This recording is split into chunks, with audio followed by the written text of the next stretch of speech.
Hi കൂട്ടുകാരെ, സെലിൻ ബ്ലോസിലേക്ക് സ്വാഗതം. ഇന്ന് വൻപയർ വെച്ചൊരു റെസിപ്പി നോക്കാം. അതിനായിട്ട് ഇത്രയും വൻപയർ, 1 ഗ്ലാസ് വരും ഇത്രയും വൻപയർ കുക്കറിൽ വേവിച്ചെടുത്തതാണ്. അതുകൊണ്ടല്ല നല്ലപോലെ വെന്ത് കിട്ടിയിട്ടുണ്ട്. അപ്പോഴും മീഡിയം തീയിൽ 3 വിസിലാണ് കൊടുത്തത്. അപ്പോഴും തീ മീഡിയത്തിൽ വെച്ചാണ് ചെയ്തത്. ഇത് വെച്ചൊരു റെസിപ്പി നോക്കാം.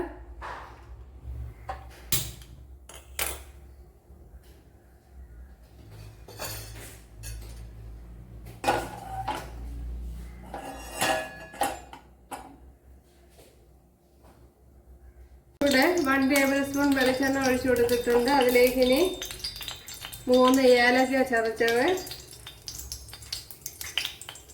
2 ഗ്രാമ്പു, പട്ട അത്ര ഇട്ട് കൊടുത്തിട്ടുണ്ട്.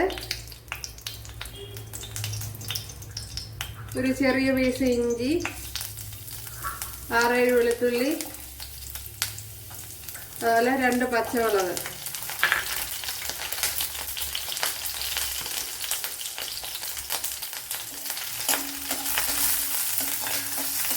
ഇത്ര ഒന്ന് വഴറ്റിയെടുക്കാം.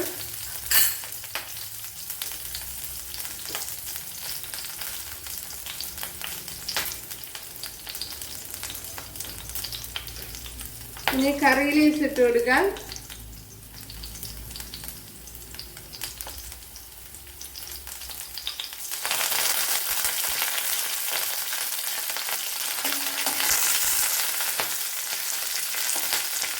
ഒരു 15 കൊച്ചുള്ളി എടുത്തിട്ടുണ്ട്, അതിട്ട് കൊടുക്കാം.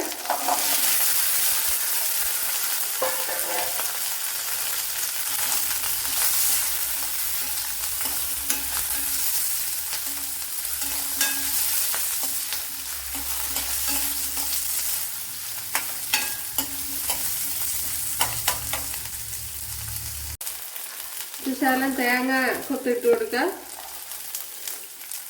ഇതുപോലെ വളരെ നൈസായിട്ട് കട്ട് ചെയ്തെടുക്കണം തേങ്ങ.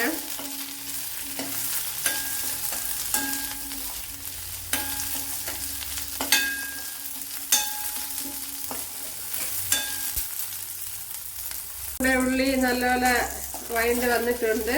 ഇനി ഇതിലേക്ക് തക്കാളിപ്പഴം ഇട്ട് കൊടുക്കാം. ഒരു വലിയൊരു തക്കാളിയാണ് എടുത്തിരിക്കുന്നത്, അത് ഇതുപോലെ കട്ട് ചെയ്തെടുത്തിട്ടുണ്ട്.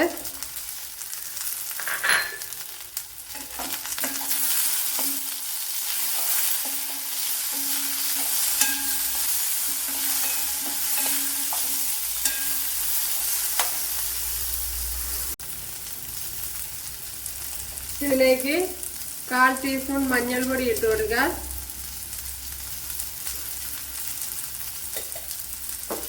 1 ടീസ്പൂൺ മുളക് പൊടി ഇട്ട് കൊടുക്കുക.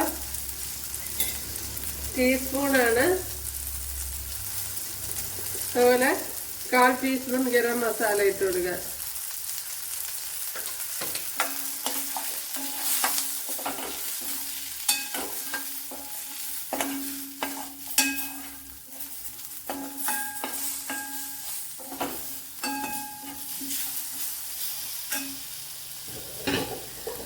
ഇനി ഇതിലേക്ക് പയർ വെന്ത വെള്ളം തന്നെ ഒഴിച്ചു കൊടുക്കുന്നുണ്ട്.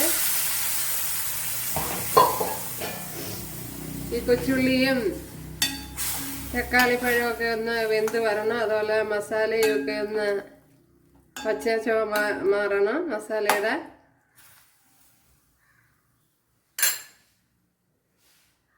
ലോ ഫ്ലെയിമിൽ ഒന്ന് അടച്ചു കൊടുക്കാം. ഇതിലേക്ക് ഇനി ഈ പയർ ഇട്ട് കൊടുക്കാം. വൻപയർ തട്ടിക്കൊടുക്കാം. നല്ലപോലെ വെന്ത പയറാണ്.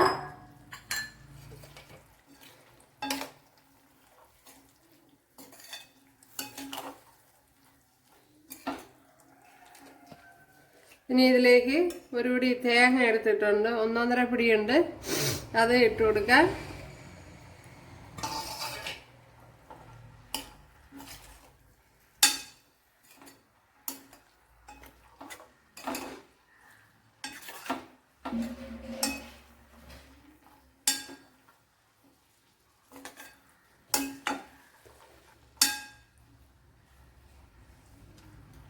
ഇതും കൂടെ ഇട്ട് കൊടുത്തൊന്ന് അടച്ച് വയ്ക്കാം.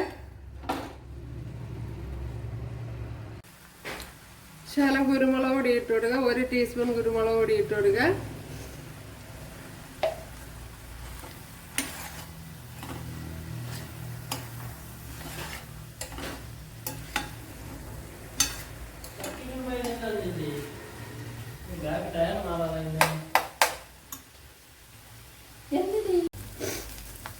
ഇവിടെ നല്ലപോലെ ഞാൻ വഴട്ടി തോർത്തി എടുത്തിട്ടുണ്ട്.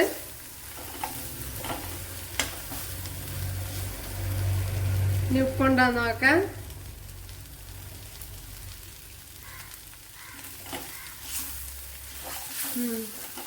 എല്ലാം ആവശ്യത്തിനുണ്ട്. ഇതന്നെ മതിയാവും. നല്ല ടേസ്റ്റ് ഉണ്ട്. 1 ടേബിൾ സ്പൂൺ വെളിച്ചെണ്ണ ഒഴിച്ചു കൊടുത്തിട്ടുണ്ട്. അതിലേക്ക് 1 ടീസ്പൂൺ കടുക് ഇട്ട് കൊടുത്തിട്ടുണ്ട്.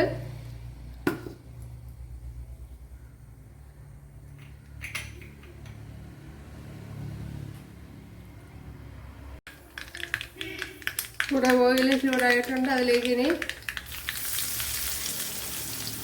കുഞ്ഞുള്ളി ഇട്ട് കൊടുക്കുക.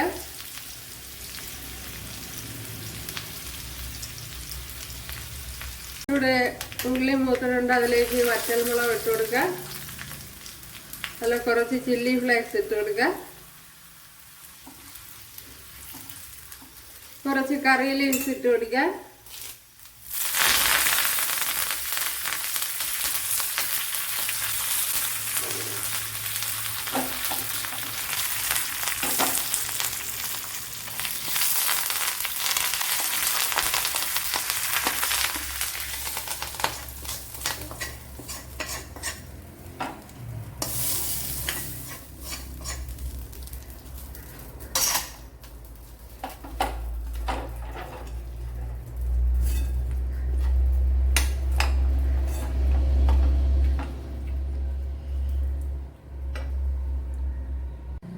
സൂപ്പർ ടേസ്റ്റിലൊരു റെസിപ്പിയാണ്. അപ്പോഴേ നിങ്ങൾ ചെയ്ത് നോക്കുക. തീർച്ചയായിട്ടും ഇഷ്ടപ്പെടും. തേങ്ങാക്കൊത്ത് അത് ഇട്ട് കൊടുക്കണം വറുത്ത്. എന്നാലേ അതിൻ്റെ ടേസ്റ്റ് കിട്ടുള്ളൂ. അതുപോലെ നല്ലപോലെ വഴട്ടി എടുക്കണം. പിന്നീട് വെള്ളമൊക്കെ വറ്റിയതിന് ശേഷം. അപ്പോൾ എല്ലാവരും ചെയ്ത് നോക്കുക. ഇഷ്ടപ്പെട്ടാൽ സബ്സ്ക്രൈബ് ചെയ്യുക. എനിക്കൊരു സപ്പോർട്ടാവും. അപ്പോൾ അടുത്തൊരു വീഡിയോ ആയിട്ട് കാണാമെന്ന് പറഞ്ഞുകൊണ്ട് എല്ലാവർക്കും താങ്ക്സ്.